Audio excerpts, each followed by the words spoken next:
अस्सलामुअलैकुम guys, welcome to urban मियाँ भाई। फलस्तीन के सपोर्ट में इस अंग्रेज औरत का खून कितना खौलता है, जज्बा कितना है, वो भी देखेंगे। सूरत पुलिस ने आरएसएस के कारकुन को गिरफ्तार किया, क्यों किया वो भी देखेंगे।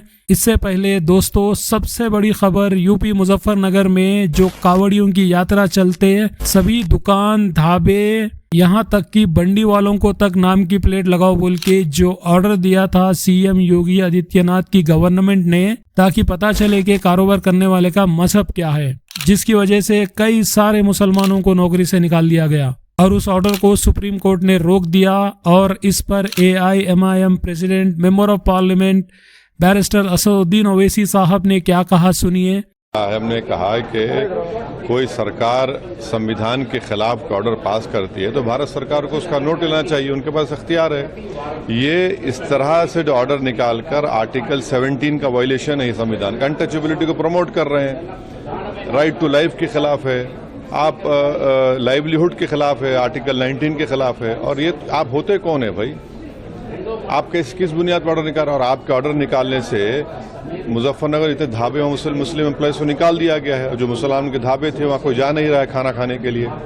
आप ये कहाँ रुकेगा? कल कोई मुसलमान बोलेगा रमज़ान में 30 दिन रोज़े रखता हूँ, 15 घंटे में पानी नहीं पीता हूँ, पानी मत पिलाइए किसी को। ऐसा कर सकते क्या आप? और किस बुनियाद पर आपकी AFC को, मैकडॉनल्ड से इतनी मोहब्बत कैसा होगी आपको? उनको कहा जा रहा है क्या? तो ये सिर्फ नफरत की निशानी है मुसलमानों के खिलाफ, खुली डिस्क्रिमिनेशन की जा रही है। अपार्थाइड है, ये तो क्लियर कट अपार्थाइड है। और हम विकसित भारत की बात कर रहे हैं या फिर हिटलर की भारत की बात कर रहे हैं?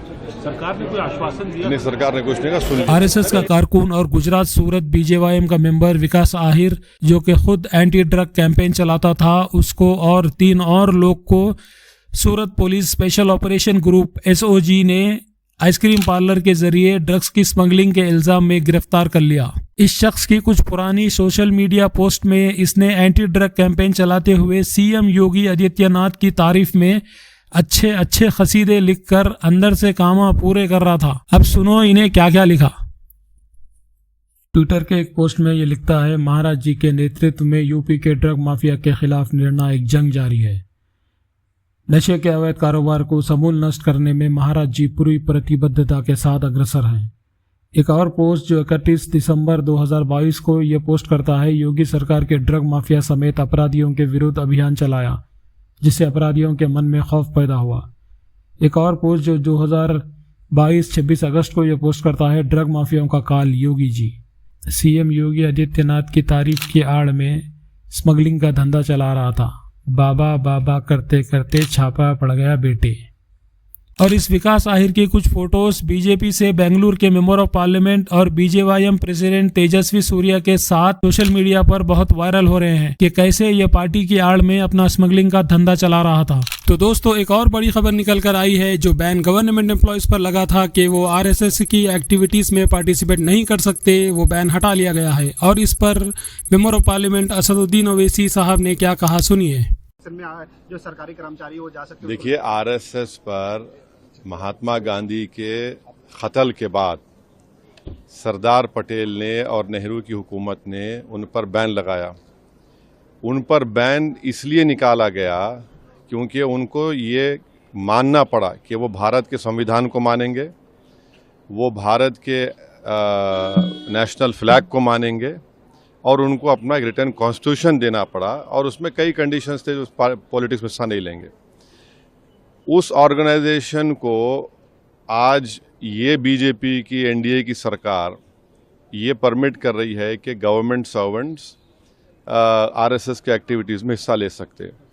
तो ये मैं समझता हूँ ये बिल्कुल गलत है, क्योंकि RSS का जो मेंबर का ओथ होता है, पहले तो मराठी में था, बाद में उन्होंने उसको संस्कृत में किया, फिर थोड़ा अमेंडमेंट्स किए। वो ओथ आपको कहता है कि वो भारत की डाइवर्सिटी को, प्लुरलिज्म को नहीं मानते। वो तो हिंदू राष्ट्र के ऊपर कसम खाते हैं। तो जो हिंदू राष्ट्र के ऊपर कसम खाता वो तो इंडियन नेशनलिज्म के खिलाफ बात कर रहा है। और मेरा मानना यह है कि जितने कल्चरल ऑर्गेनाइजेशंस है उनको परमिट नहीं करना चाहिए। तीसरी बात यह है कि ऐसे कई कल्चरल ऑर्गेनाइजेशंस है जो कम्युनिस्ट आइडियोलॉजी को मानते हैं। ऐसे कई कल्चरल ऑर्गेनाइजेशन, मिसाल के तौर पर जो जमात इस्लामी है, और आखिरी बात यह है कि इस फैसले से बात जाहिर होती है कि ये जो एनडीए के अलाइज हैं, ये लोग क्या कहेंगे इस बारे में भी, क्या वो इसको मानते हैं, उस फैसले को एक्सेप्ट करते हैं, ये उनको बताना पड़ेगा। फ़लस्तीन पर हो रहे जुल्म पर सिर्फ मुसलमानों का खून ही नहीं खौलता, बल्कि इन अंग्रेज़ औरतों का खून भी खौलता है। ये बात इन अंग्रेज़ औरतों ने प्रूव कर दी।